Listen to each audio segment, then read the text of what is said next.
नमस्कार सर्वांना. नमस्कार. मी विजयकुमार सुकनासे, राहणार बीडहून आलेलो आहे. मी जिल्हा परिषद बांधकाम विभागामध्ये सिव्हिल इंजिनियर आहे. ओके. आणि मधुमेह काय आहे त्याचा अनुभव मी खूप मोठा अनुभवलेला आहे. माझे वडील पोलीसमध्ये होते, सब इन्स्पेक्टर होते. त्यांना मधुमेह झाला, त्यानंतर त्यांचा हायपरटेन्शन, त्यांचा जॉब एवढा हार्ड होता. हायपरटेन्शनमध्ये त्यांच्या दोन्ही किडन्या डॅमेज झाल्या आणि नंतर डोळा कायमचा गेला. हळूहळू अशी स्टेज आली की घरातली आर्थिक परिस्थिती सुद्धा किती पैसे खर्च करावे त्या आजारावर ते समजेन असं. आणि एक वेळ अशी आली की आम्ही काहीच करू शकलो नाही. फक्त डायलिसिस करणं आणि बाहेरून पाहणं, डायलिसिस करणं आणि पैसे जोपर्यंत आहेत तोपर्यंत ते फक्त एक दिवसाचं त्यांचं जीवन वाढत होतं, बाकी काहीच नाही.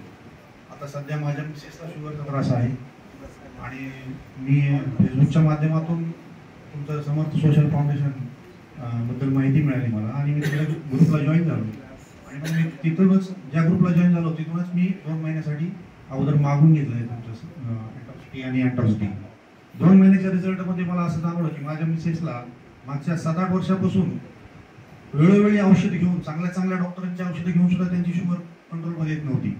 परंतु या 2 महिन्याच्या ट्रीटमेंटमध्ये आणि सांगितलेल्या पथ्य पाळल्यामुळे त्याची शुगर आता अगदी जेवणा अगोदरची 105 आणि जेवणानंतरची 120 आलेली आहे. पूर्वी जेवणा अगोदरची 180 यायची आणि जेवणानंतरची 250-280 अशी यायची. परंतु आता खूप चांगला रिझल्ट आलेला आहे. आणि मी असा विचार केला, जर माझ्या कुटुंबातील एक व्यक्ती जर नीट होत असेल, पूर्णतः मधुमेह मुक्त होत असेल, तर का मी बरं समाजासाठी कार्य करू नये. कारण आता माझी पण सेवा 2-3 वर्ष राहिलेली आहे, त्यानंतर मी रिकामाच बसणार आहे.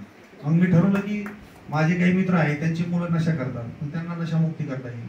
आणि ह्या मधुमेह आजारातून कोणाला आपण सांगितल्यामुळे जर ते नीट होत असतील, आपल्या ऐकल्यामुळे जर नीट होत असतील, तर त्यांना जरूर मार्गदर्शन करायची माझी खूप मोठी इच्छा आहे.